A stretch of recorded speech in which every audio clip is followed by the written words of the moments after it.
मेरे साथ ट्रेन के हादसे के बाद मैंने सोचा था कि मैं वहाँ अब कभी नहीं जाऊँगा, मगर शायद किस्मत को कुछ और ही मंज़ूर था। आपको पिछली कहानी सुनने के लिए नीचे डिस्क्रिप्शन पर जाना है और आप पिछली कहानी जो हुआ वो सब उसमें देख सकते हैं। तो अब सुनिए उससे आगे। घर आने के बाद मेरे मन में हमेशा उन 4 लड़कों की तस्वीर आती रहती थी। हर बार मैं सोचता रहता था। इसी तरह के सपने मुझे आने लगे थे। मैंने सोचा कि यह शायद मेरा वहम है या फिर मैं कुछ ज़्यादा ही सोच रहा हूँ।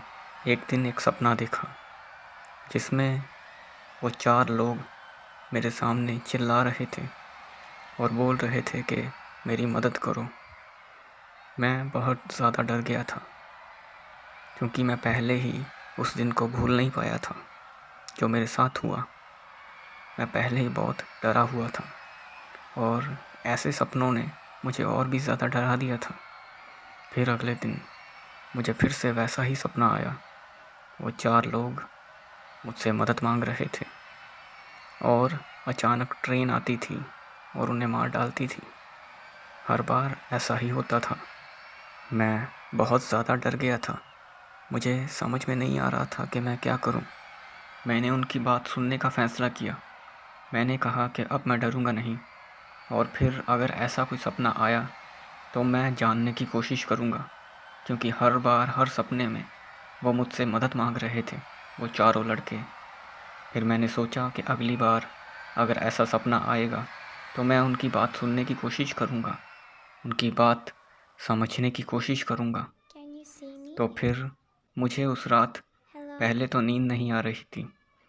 बहुत Can you कोशिशों के find me? बाद करवट बदल बदल कर Can you find मुझे me? आखिरकार नींद आई। तो जब मैं I'm सोया here. तो मैंने एक सपना देखा Behind you. जिसमें Look. वो 4 लोग Behind you. आगे चल रहे थे और I'm मैं पीछे behind पीछे you. उनके चल रहा था। I am वो right वैसे ही रो रहे थे मेरे सामने कि हमारी मदद करो। Don't be वो हर scared. बार मुझे I just want अपने to पीछे play a चलने game के लिए with कहते you. थे, मगर मैं चलता नहीं था। मैं डर जाता था और ट्रेन आती थी और उन्हें कुचल देती थी। फिर मैं उनके पीछे चलने लगा। जब वो ट्रेन की पटरी के साथ साथ आगे आगे चलते रहे, मैं उनके पीछे पीछे चलता रहा। ट्रेन के आने में अभी 10 मिनट का समय था। मैं बार बार अपनी घड़ी को देख रहा था। वो सपना मुझे कुछ अजीब सा जान पड़ता था। सब कुछ ऐसा लग रहा था जैसा वास्तव में मेरे साथ हो रहा हो, मगर वो सिर्फ एक सपना था। मुझे कुछ भी समझ में नहीं आ रहा था। मेरा ध्यान तो सिर्फ अपनी घड़ी की ओर था और मैं बस उनके पीछे चल रहा था। फिर उनमें से एक ने मुझे रोते हुए कहा कि वो देखो, वहाँ पर एक छोटी सी झोंपड़ी थी। उसने मुझे कहा कि तुम वहाँ ज़रूर जाओ, हमारी बात को ध्यान से सुनो और तुम्हें वहाँ ज़रूर जाना है।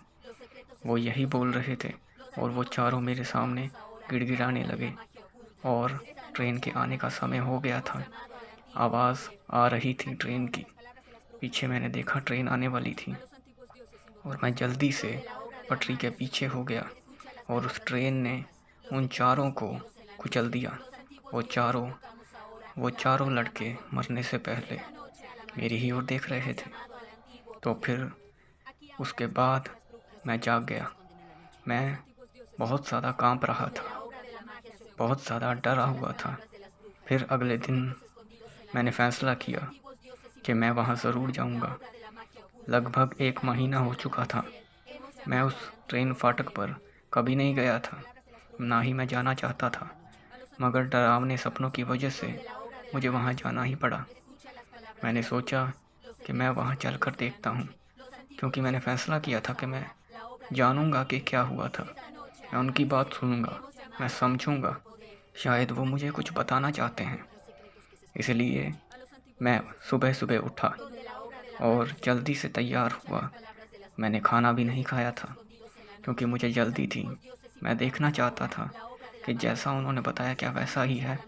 जैसी जगह उन्होंने मुझे बताई, क्या सब कुछ वैसा ही है या मेरे मन का वहम है? जब मैं वहाँ पर गया तो ट्रेन फाटक के साथ-साथ जैसा उन्होंने मुझे कहा, मैं वैसा-वैसा चलता रहा। ट्रेन की पटरियों के साथ साथ जो जो रास्ते उन्होंने मुझे दिखाए, मैं वहाँ वहाँ चलता रहा, वहाँ वहाँ मुड़ा, और वहाँ पर मैंने देखा उस झोंपड़ी को। वो वैसी ही थी जैसी मैंने सपने में देखी थी। उसे देखकर मैं बहुत ज़्यादा डर गया। मैं मुंह से कुछ बोल नहीं पा रहा था। मुझे समझ में नहीं आ रहा था कि ये क्या है, ये कैसे हो सकता है। ये झोंपड़ी तो मैंने सपने में देखी थी, क्या ये असलियत में यही है? फिर मैं आगे बढ़ा और उस झोंपड़ी के दरवाजे को खोलने की कोशिश की, मगर वो पूरी तरह से बंद थी। वो झोंपड़ी बहुत मजबूत थी, उसे खोलना लगभग नामुमकिन था। मेरी बहुत कोशिशों के बाद भी मैं उसे खोल नहीं पा रहा था।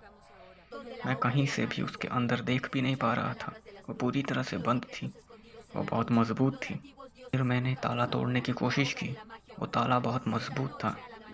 न जाने अंदर क्या था, मगर सपने में उन्होंने मुझे बताया था, आप इस झोंपड़ी में ज़रूर जाएं, इसे ज़रूर खोलें। उन्होंने मुझे बोला था। आसपास के लोग इकट्ठा होने शुरू हो गए थे मेरी इन हरकतों को देखकर, क्योंकि मैं ताला तोड़ने की कोशिश कर रहा था। मैं पागलों की तरह पत्थर मार रहा था उस ताले पर, क्योंकि मैं जानना चाहता था कि अंदर क्या है। लोग गुस्सा कर रहे थे, मुझे देख रहे थे जो मैं कर रहा था। उन्होंने पुलिस को भी बुलाया। मैं उस ताले को खोलना ही चाहता था, मैं अंदर देखना ही चाहता था। तो फिर उन लोगों ने मुझे पकड़ा और मुझे जेल में डालने वाले थे। तब वो मुझे बोलने लगे, तुम ऐसा क्यों कर रहे हो, क्या अंदर कुछ है? पुलिस ने मुझसे ऐसा कहा। मैंने कहा कि आपको ज़रूर उसे खोलना है, जो मर्ज़ी हो। पुलिस ने मुझे पकड़ा और जेल ले गए, और जेल में जाकर मुझे डाल दिया और बंद कर दिया। तो फिर वहाँ बैठे बैठे मुझे चैन नहीं मिल रहा था। तब मैं सो गया। जब रात हुई, मैं जेल में ही था। मुझे नींद तो नहीं आ रही थी, फिर भी रात के 3 बजे का समय था। मैं जागा ही हुआ था। पूरा दिन मैंने कुछ खाया भी नहीं था। फिर मैं सो गया। जब मैं सोया तो सपने में वो 4 लोग मेरे सामने हाथ जोड़ रहे थे और मेरा धन्यवाद कर रहे थे।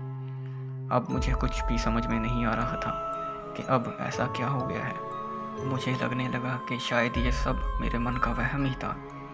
मैं सपने से जागा। सुबह के 7 बजे थे। 7 बजे पुलिस के एक कर्मचारी ने मेरे पास आकर कहा कि तुम्हें आज़ाद कर दिया जाएगा आधे घंटे में। मुझे आज़ाद कर दिया और मैंने उनसे पूछा कि क्या बात है। उन्होंने मुझसे कहा कि जिस झोंपड़ी की बात तुम कर रहे थे, जिसे तुम खोलना चाहते थे, उसे हमने खोला था, और हमने उसे खोलने के बाद जो अंदर देखा, उसे देखकर हम हैरान हो गए थे। उसमें एक छोटी बच्ची का कंकाल था। वो लड़की कम से कम 14 साल की रही होगी। तब मुझे पता चला कि वो लड़के भी 14 साल के ही थे। तब उस लड़की के खोने की खबर आई थी। उन 4 लोगों ने उस छोटी लड़की को किडनैप किया था और वो छोटी लड़की को मार दिया था। उस लड़की की लाश नहीं मिली थी और वो चारों लोग, उन्हें तो सज़ा दे दी गई थी। वो 4 लोग जेल में थे। वो बताना नहीं चाहते थे कि लड़की की लाश कहाँ पर है।